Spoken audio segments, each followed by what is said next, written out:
최근 춘천에선 한 대형마트의 노브랜드 매장 입점을 두고 골목 상권을 지키고 있던 소상공인과의 마찰이 점차 격화되고 있습니다.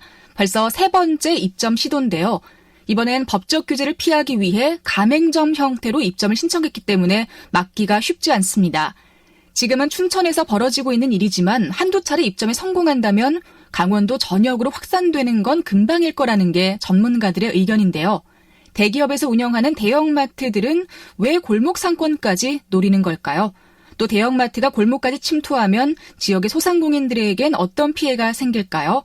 오늘 심층 인터뷰에서 자세한 이야기 들어봅니다. 강원 평화경제연구소 나철성 소장과 연결합니다. 안녕하십니까? 예, 안녕하세요. 네, 먼저 춘천에서 벌어지고 있는 대형마트의 노브랜드 입점 시도부터 얘기를 좀 부탁드릴게요. 벌써 세 번째라고요?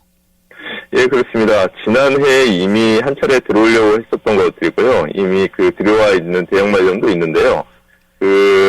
춘천 소재의 석사동이라고 한다면 아파트 최대 밀집 지역이거든요. 학교뿐만 아니라 금융, 각종 편의시설이 집중되어 있는데요.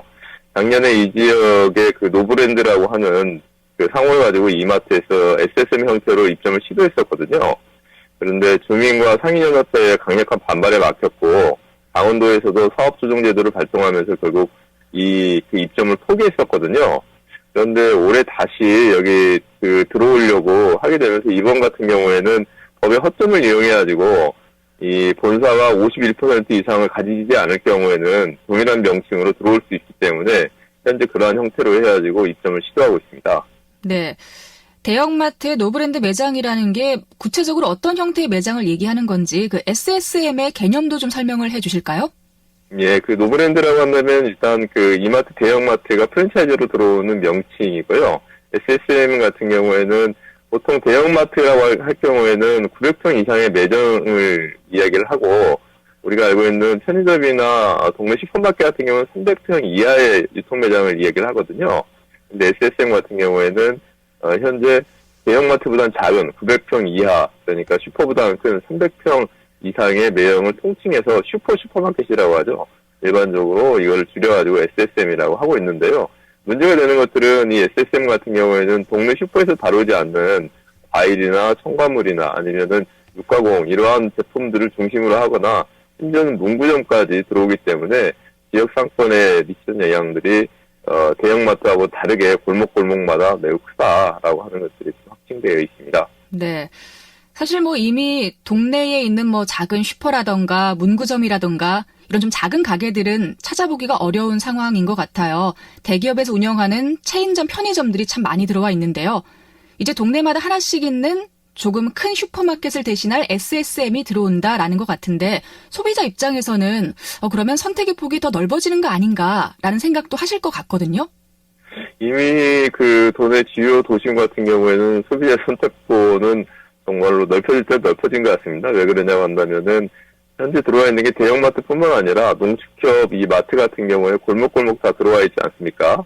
특히 이제 춘천, 원주, 강릉, 속초를 비롯한 도심 같은 경우에는 차 타고 5분에서 10분 정도만 간다고 하더라도 거의 모든 마트나 아니면은 이 유통기업들이 있기 때문에 지금 같은 경우도 선택권은 제한은 거의 없는 것 같고, 특히 대형마트 같은 경우를 현재 위협하고 있는 것들이 온라인 쇼핑몰이기 때문에 소비자의 선택권보다도 문제가 되는 부분들은 오히려 이 중소상공인들이 몰락을 하게 되면서 지역 경제가 더욱더 황폐화되는 문제에 좀 집중해야 되지 않나, 이런 지적들이 많습니다. 네.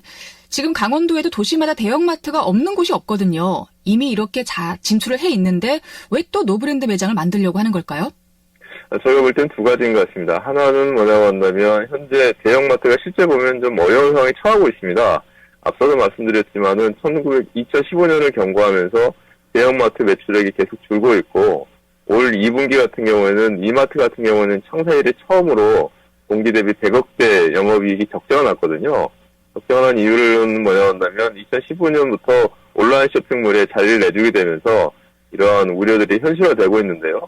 이러한 문제를 해결하기 위해서 현재 변종된 가맹점 형태라고 하는 것까지 동원을 해가지고 골목을 좀 들어오고 있고, 또 하나는 춘천, 원주, 강릉 할 것 없이 올림픽을 경과하면서 신규 아파트가 대규모로 공급되지 않았습니까? 그렇기 때문에 이번에 춘천 이 석사동 일대의 매장을 개설하게 된다고 한다면 특히 신규 아파트 단지를 중심으로 해서 집중적으로 좀 계획을 세우고 있는 것 같습니다.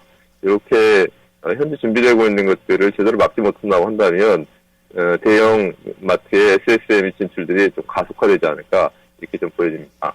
네. 대형마트와 SSM이 지역 경제에 어떤 영향을 미치는지도 설명을 좀 들어보고 싶습니다. 지역 소상공인들의 피해가 막대할 거겠지만 당연히 가게를 운영하지 않은 일반 소비자 입장이라면 큰 피해가 없는 거 아닌가 싶기도 하거든요.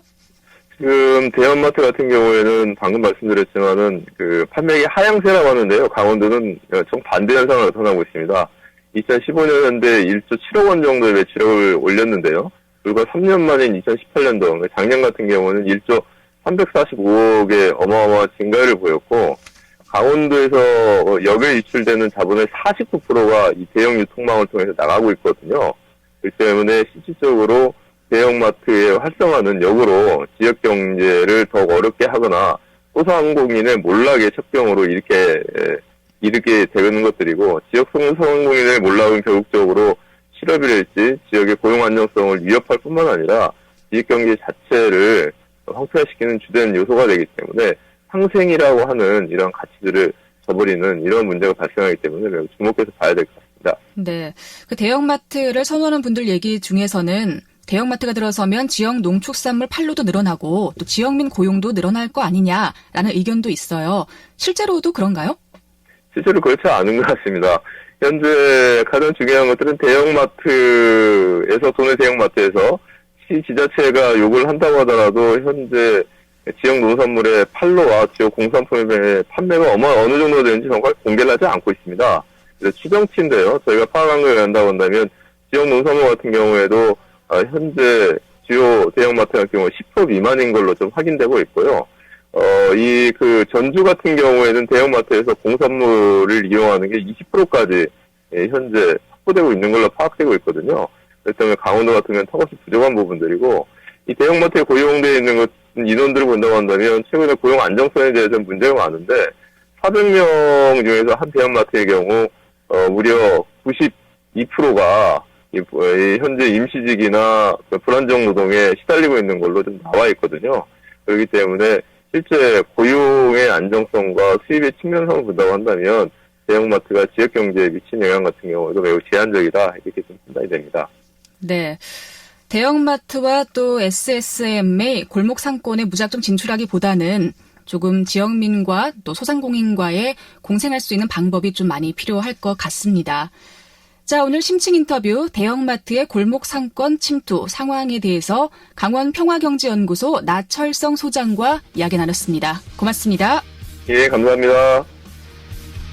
네, 소비자의 편의도 물론 중요할 겁니다. 그리고 대형마트의 또 SSM 매장에 요즘은 온라인마트까지 시대가 변하면서 어떤 유통업체의 흐름을 강제로 막을 수는 없겠지만 지역 소상공인들과의 공존도 무시할 수 없는 문제겠죠. 합리적인 해법을 찾을 수 있길 바랍니다.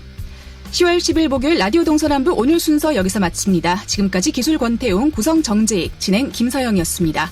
함께해 주신 여러분 고맙습니다.